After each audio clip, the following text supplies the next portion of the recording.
خیلی نگاه در واقع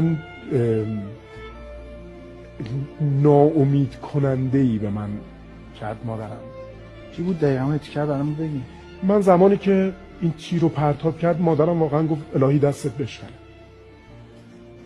بعد که من یادآوری کردم گفتم که با ما که نیستی مادر، این فیلمه، این فیلم من نقشش رو بازی کردم و اینا، یک نگاهی از سر حسرت به من کردم مادرم و ته دل من خالی شد.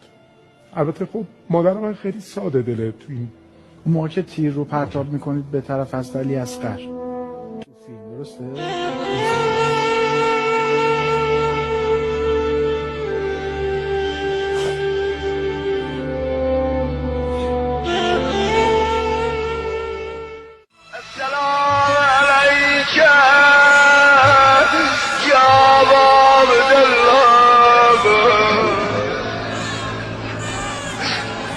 السلام عليك يا ابن رسول الله.